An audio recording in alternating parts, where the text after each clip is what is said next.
What is the best second level spell? This week, I rank the top 10 second level spells in 5th edition Dungeons & Dragons.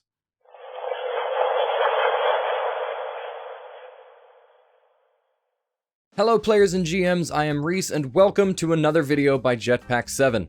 Before we get started today, I just want to remind you all to please like, comment, subscribe, and to hit the notification bell. We're actually rounding the corner of 4,000 subscribers, which is really incredible to me. Thank you all so much for your support on my videos thus far. I sincerely hope I can continue making content you all enjoy and want to interact with. Let me know in the comments if there are other types of videos you'd like to see, any particular series or one-shot videos. Let me know, and if the idea seems doable and it is one that I like, then I will definitely try to make that happen. This week, I am continuing my spell ranking series with second level spells. Second level is the first level where we really start getting into some very potent utility territory. I found that each level of spell tends to switch every other level. What I mean is that if one level of spell is more damage focused, then the next level of spell ends up being pretty utility focused, switching back to more damage the level after that. This kind of maintains until you get to around the 6th level spells, where everything becomes a bit of a mishmash of just increasingly potent damage and utility. So following with this idea, many of the best second level spells are entirely utility focused, which I think makes for an extremely powerful and supportive power spike when you gain access to these levels. But all that said, let's go ahead and jump into the list with number 10. One of my favorite spells for crippling an individual creature, Blindness, Deafness. In particular, the Blindness part. Blinding a creature is amazing because, well, it means they can't see, which makes all of their attacks at disadvantage, completely nullifies any spell that requires them to see a creature, and gives all of your allies advantage on their attacks against them. That is an absolutely crippling condition to be under. And the glorious thing about the spell is that it doesn't require concentration, unlike many other spells in this same genre. Spells that maintain an effect but don't require concentration always get a huge leg up in my book, because it opens up your spell preparation options so much, as most spells in 5e that do maintain a particular effect do end up requiring concentration. And an effect that cripples an opponent to this level is rather potent, and definitely makes a convincing case as one of the single strongest spells at this level. At 9th place, there is a spell that kind of just goes one step further than Blindness with the drawback of concentration, Hold Person. Again, it's that same idea, so I won't talk too much about it, but they're not just blind this time. They're paralyzed. So not only can they not move, take any actions or reactions, not only do all attacks have advantage against them, but attacks from within 5 feet of the creature automatically critically hits.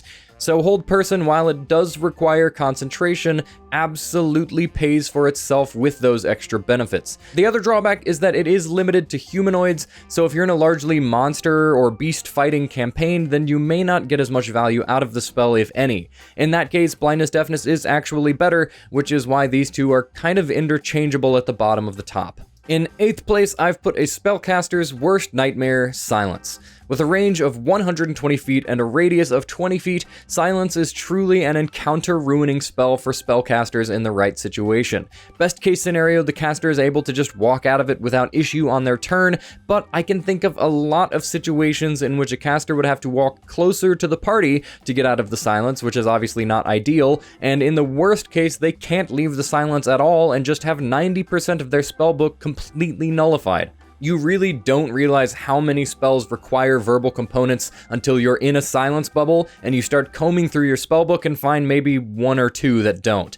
The reason Silence is at the top for me is that there are no exceptions to the spell. Everything from a measly 1st level wizard to an archlich is subject to the effects of Silence, and if you can find a way to lock them in place while they're inside of it, the only difference between those two things is a bigger health bar. They are so incredibly vulnerable while they're inside a silence bubble, no matter how powerful of a spellcaster they are, so this spell is essentially the great spellcasting equalizer, which I think makes it a pretty solid contender for top 10 in pretty much any campaign. In 7th place, I've got the Rogue's Best Friend, a classic spell among classic spells, Invisibility. There isn't much to say about this one other than the fact that it is truly one of the most useful spells in 5th edition. It offers so much opportunity in 100 different situations. In combat, it can help you position safely, gain advantage on an attack, escape without taking attacks of opportunity. Out of combat, it can help you sneak through basically anything, spy on your enemies, whatever. It is just always helpful to not be seen, and as the name of the spell would suggest, just that is all it does. So yeah, Invisibility is just too good to not be in the top 10, and you could probably make a strong case for it to be ranked even higher than I've got it. In 6th place is another illusion spell, but this one is entirely combat focused. Mirror Image. I love this spell. I think it is one of the spells that does not get talked about enough because you don't have to do a dang thing to get massive value out of the spell other than cast it and forget about it.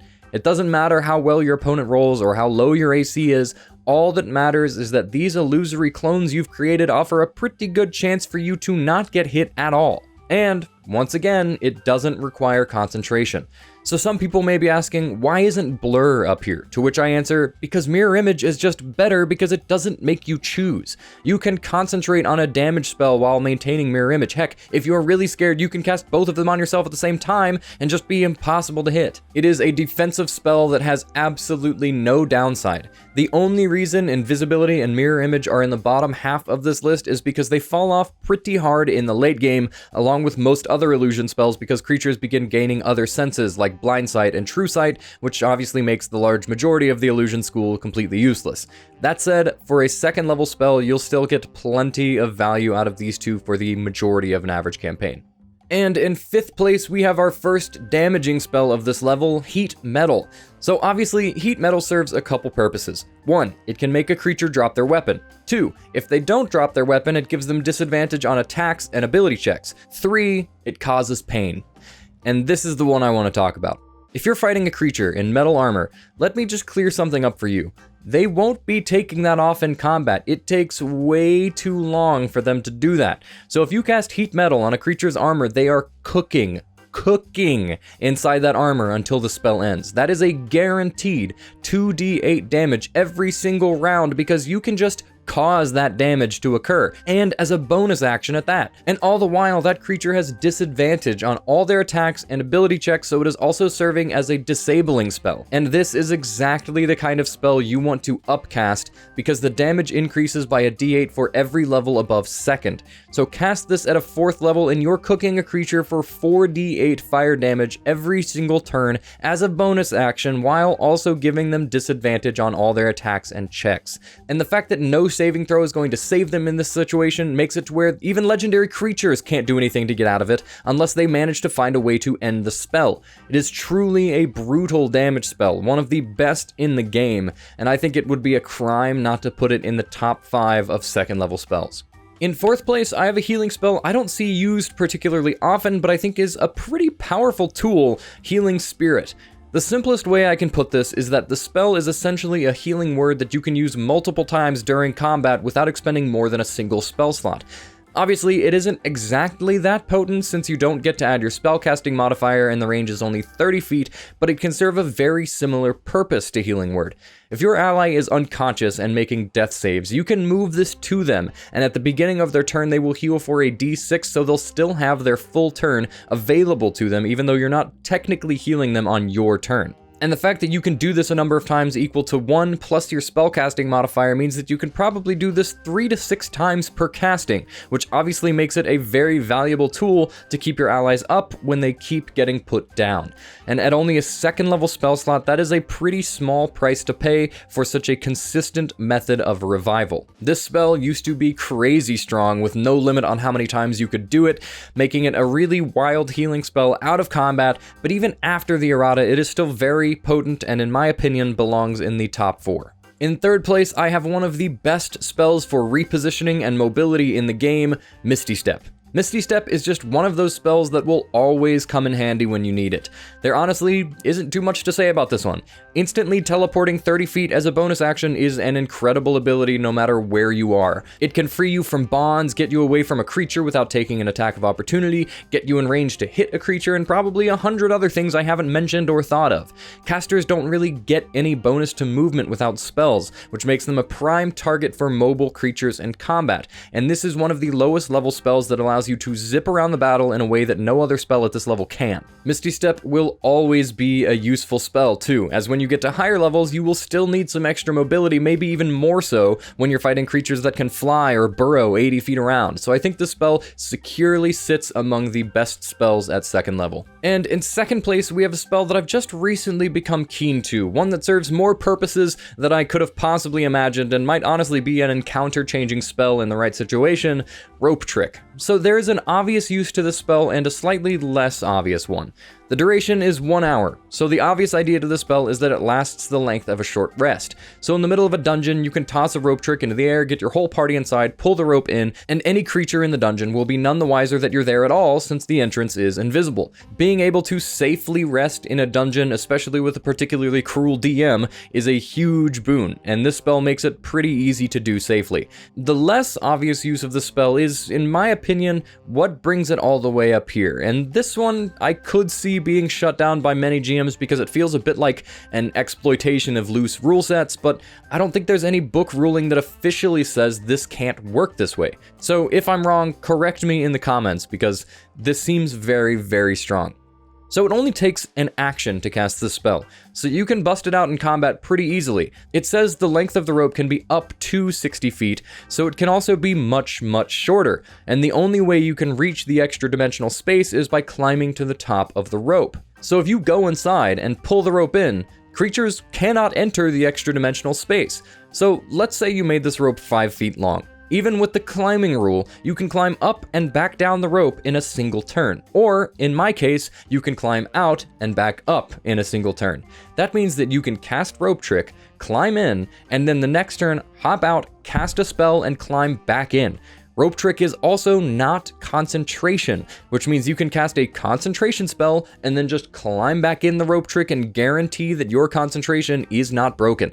Attacks and spells can't enter, but concentration spells can still be maintained even when you are in the extra dimensional space. So basically, this spell allows you to dip in and out of combat every single turn and can make it very, very difficult for a creature to actually get a hold of you, because worst comes to worst, you can just stay in there while your allies stay outside attacking them all with the benefit of whatever spell you're concentrating on again. Like I said, it feels like it might be exploiting a loose rule set to make this happen, so I'd be pretty understanding if a GM said the spell doesn't work that way, but from what I've seen, this checks out in terms of rules as written, which would make the spell a pretty dang strong contender for top 3.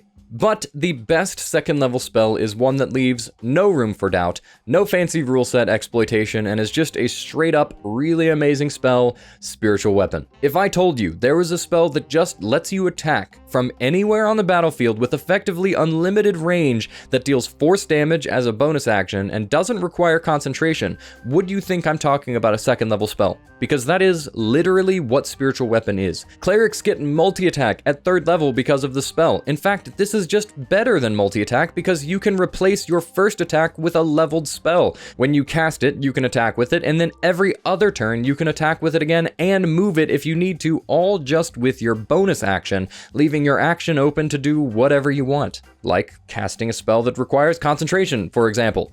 The fact that it deals the same damage as a one-handed attack with a longsword, but adds your spellcasting modifier to the damage, which is likely better if you prioritized wisdom, just makes this an additional attack in combat every single turn, which really, really starts to add up.